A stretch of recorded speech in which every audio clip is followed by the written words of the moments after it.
Welcome to This Explainer. Today, we're doing something a little different. We're stepping right into the middle of a battlefield. It's a terrifying, visceral, and entirely invisible reality for millions living with an anxiety disorder. We're going to follow a visual story, using our stickman friend here to really feel what this is like from the inside out.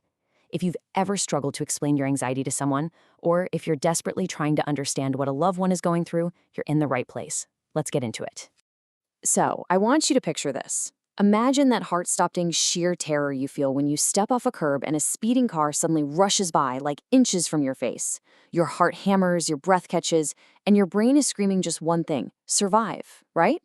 Now, imagine our stickman experiencing that exact same level of gut-wrenching terror. Except, there's no car, you aren't dodging traffic, you're just sitting safely in your bedroom or maybe sipping coffee at a local cafe. For millions of people, this isn't some hypothetical thought experiment. It's an agonizing, everyday reality. Section 1. False alarm in the body. Okay, to really understand this malfunction, we need to look under the hood. An anxiety disorder isn't just being nervous, and it's definitely not a weakness. It is a very real biological glitch happening right here in the amygdala. That's your brain's fear center. Normally, when it spots a threat, it triggers this automatic fight-or-flight survival reaction to keep you alive. But with an anxiety disorder, this internal alarm system is completely broken. It's basically blaring at full volume, hijacking your entire nervous system when there is absolutely zero physical danger around you. Section 2. A real physical attack. When this false alarm goes off, the physical takeover happens so incredibly fast. The very first thing you feel, and honestly often the most terrifying, is your heart violently pounding out of your chest, like it might literally burst. The amygdala just dumps adrenaline and cortisol into the bloodstream, forcing your heart to race so your muscles are ready for a life or death fight. For our protagonist here, clutching his chest in terror, this doesn't feel like stress. It feels exactly like a fatal heart attack. The intense pressure makes them legitimately terrified they're going to pass out or die right there on the spot. And almost immediately, this severe shortness of breath kicks in. Biologically speaking, your airways are widening to grab as much oxygen as possible for the fight. But this rapid shift, it triggers intense hyperventilation. Just look at the sheer panic as our stickman is desperately gasping for air. It feels like suffocating, like you're literally drowning on dry land. And, as you can guess, feeling like you can't breathe just makes the brain panic even more, which creates this horrific, suffocating cycle. Meanwhile, all that surging adrenaline is mobilizing massive amounts of energy to fight off an attacker that simply isn't there. So where does all that pent-up survival energy go? It gets locked right into your muscles, especially the shoulders, the neck, and the jaw. Notice how painfully stiff his posture is? From his perspective, his body feels totally battered. It's like he just ran a brutal marathon, even though he's literally just been sitting perfectly still in a chair. Now, what's really fascinating here is the profound connection between fear and digestion. When that anxiety alarm rings, your body basically decides, hey, we don't need to digest lunch while we're running for our lives. So it violently redirects blood away from your stomach through the gut-brain axis. This causes intense nausea and cramping.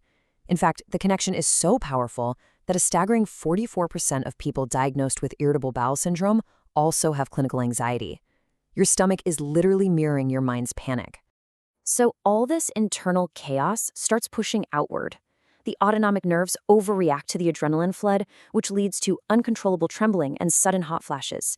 It's incredibly humiliating, especially if you deal with social anxiety. But honestly, worse than that is the extreme dizziness. Remember that hyperventilation? It drops the carbon dioxide levels in your blood, constricting the blood vessels in your brain. For our shaking, dizzy protagonist, the entire room is literally spinning out of control. And for some, the nervous system overcompensates so aggressively that their blood pressure plummets, causing them to completely faint. Section 3. The hostaged mind. As if the physical hijack wasn't agonizing enough, the mind basically becomes a hostage. It turns into an internal torture chamber where rational thought is entirely eclipsed by fear. Just listen to this catastrophizing inner voice playing on an endless loop. One small mistake will ruin my entire life. The person is trapped in this incredibly loud, draining cycle of overthinking. Every single minor setback gets magnified into a world-ending catastrophe. The fear is convincing them that everyone secretly hates them, and disaster is just one step away. And, this brilliantly illustrates exactly why you can't just tell an anxious person to, be rational or just calm down. Chronic exposure to stress hormones actually weakens the prefrontal cortex. That's the part of the brain responsible for logic. It literally goes offline. Meanwhile, the amygdala, the blind fear, is completely running the show. Their logic center is biologically buried under an avalanche of fear. They aren't just ignoring logic, they literally can't access it in that moment. Running this phantom war inside your own body all day long is massively training. But rest? Yeah, rest doesn't come easily. Look at our stick man, bone-tired yet wide awake in bed at 3 a.m. Because the nervous system is so hypersensitive, it completely misinterprets your natural nighttime cortisol spikes as lethal threats. So you wake up in sheer panic, heart racing, entirely unable to get back to sleep. The fatigue is absolutely crushing. Section 4. Disconnected from reality. When the fear becomes just way too overwhelming to process, the brain actually hits an automatic kill switch, profound dissociation.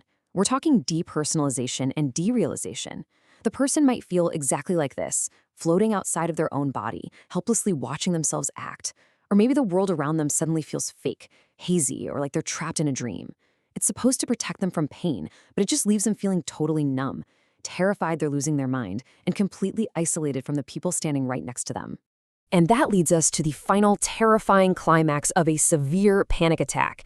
Look at how small our stick man is here, just surrounded by this massive empty white space. This represents an agonizing sense of impending doom.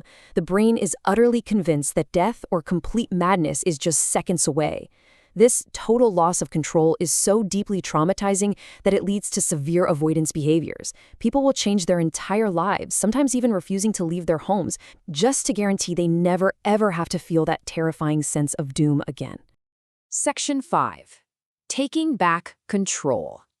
So if you or someone you love experiences this, please hear me. It is not a character flaw. Your feelings are entirely valid. And honestly, the best news is that this broken alarm system, it can actually be fixed. Healing is totally possible. There's incredible long-term hope found in 3 main areas. First, neuroplasticity. This means your brain is physically capable of changing and rewiring itself. Second, cognitive behavioral therapy, or CBT, which helps you systematically dismantle those distorted, catastrophic thoughts. And third, medical interventions can be totally life-changing, using meds to balance vital neurotransmitters and literally turn down the baseline volume of that faulty alarm. But what can you actually do in the exact moment an attack strikes? This is the 5-4-3-2-1 grounding method. When the world is spinning, you force yourself to pause. You make your brain acknowledge 5 things you can see, 4 things you can touch, 3 things you can hear, 2 you can smell, and 1 thing you can taste. By intensely engaging your physical senses like this, you forcefully pull your brain out of that catastrophic fear loop and you anchor it securely back into the present reality. And you pair that grounding right away with your breath. Notice our stick man now, breathing calmly with that glowing line representing the vagus nerve. Slow, structured, deep breathing isn't just about getting air, it's literally a biological override switch. It sends a direct safety signal straight down the vagus nerve, basically telling the brain, hey, we're safe, turn off the adrenaline. It forcefully activates your relaxation system and brings that racing heart rate right back down. Anxiety thrives in silence, and it absolutely feeds on isolation. But now you know exactly how it works from the inside out, and more importantly, how it can be dismantled. So I leave you with this question. If we wouldn't ignore a broken bone, why do we so often ignore a broken internal alarm system? You deserve to feel safe in your own body. What is the very first step you're going to take today to reclaim that safety? Keep breathing, keep learning, and I'll see you in the next explainer.